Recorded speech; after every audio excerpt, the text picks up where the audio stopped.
the modern day man with his MacBook Pro in his caravan.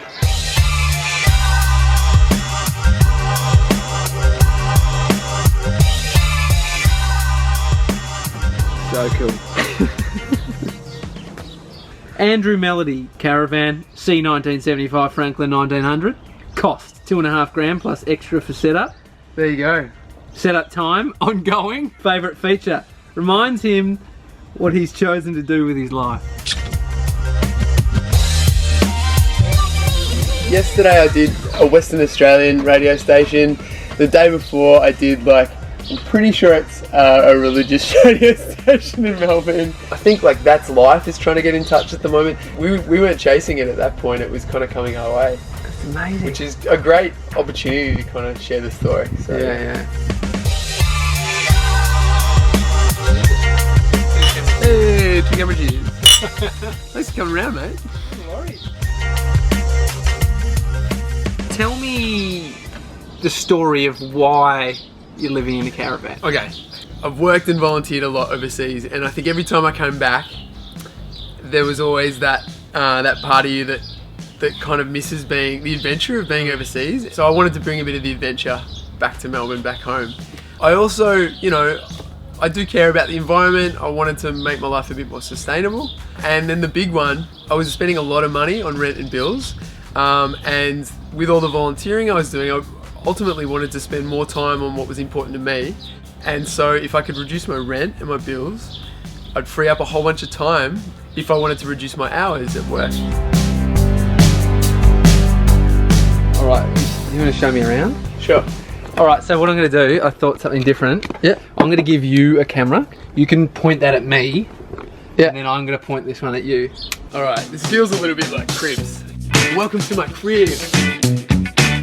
So you're coming into the kitchen right now. Fridge, stove and oven. However, I haven't bothered to fix the oven since I moved in, which would act as a great heating unit in winter if I bothered to actually fix it. The stove I use a lot, as you can see, it's pretty messy. I've actually got the beer, the homebrew fermenter as a water tank. You've got kind of the olives and the alcohol at this point, yeah. We'll move on through to the lounge room. If people are sitting down and, plates on laps, you can get a little dinner party happening. Remnants of India, Sweden, just kind of things that people have given me over the years. The thing about a caravan is you got to put everything away. If you don't put it away, it ends up, just dirty, messy really quickly. You leave a cupboard open and you're kind of looking at some serious injuries. So.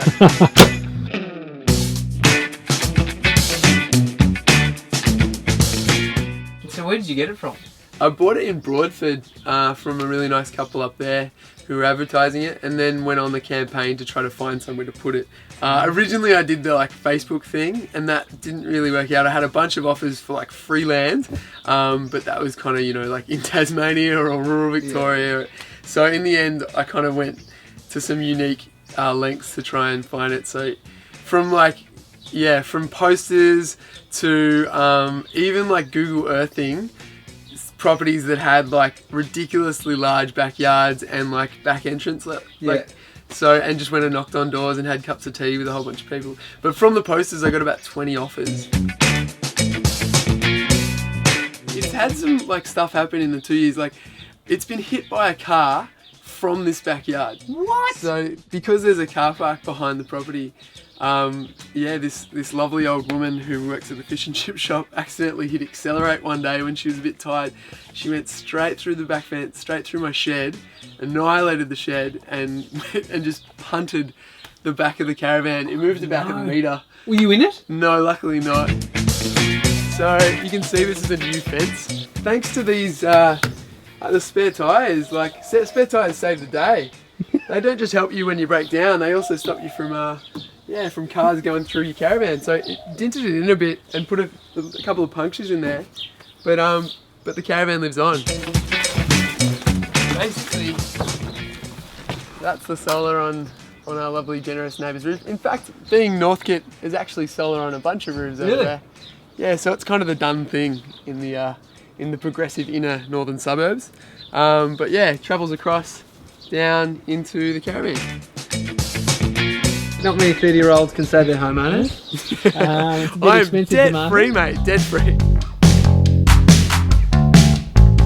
It's allowed me over the last couple of years to do things that I really care about. I've volunteered a lot. I work in kind of youth and community services, so I'm already in that space.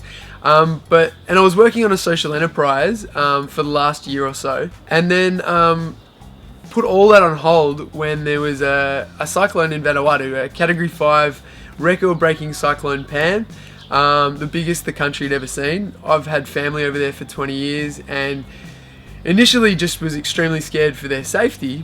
And then once we found out they were okay, my partner Nicole was like, let's do something proactive. Let's do something about it. We'll start with some fundraising events. I think there was a lot of people who were watching the news and going, oh, I wish I could do something. And so we kind of created a way that people could get involved, and it was pretty inclusive.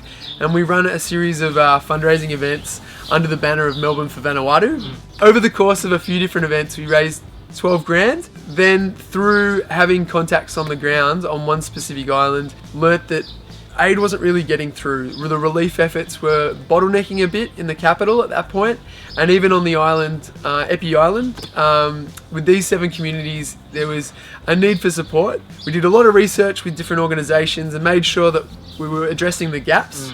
And yeah, ended up working directly with the leadership team of Sarah School, and through understanding what they wanted, supported them in upgrading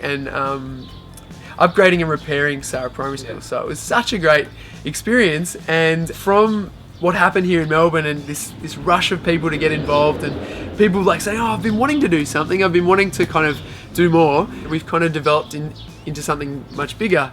The events were a short-term response to a natural disaster. And now the launch of Co-Ground, our new non-for-profit organisation, is kind of the long-term approach, and we're focusing on kind of improving education opportunities in the developing world, starting with Vanuatu, and then moving into also the space of supporting small business, kind of community-led business. Do you think you would have been doing this stuff for Vanuatu if it wasn't for this lifestyle, though? This has given me time, but like it's allowed me to work with some amazing people. Like the community in Vanuatu are just fantastic. They're the ones leading the charge. In Melbourne, like the core Co-Ground team is my partner Nicole, Alexi Plinty. Then there's all these volunteers. We're currently recruiting 25 new positions. Like it's growing really fast. It's fun. Like it's really fun. Like, and I think a lot of people don't get that. They're like, oh, it must be hard living in a caravan. Nah, it's great.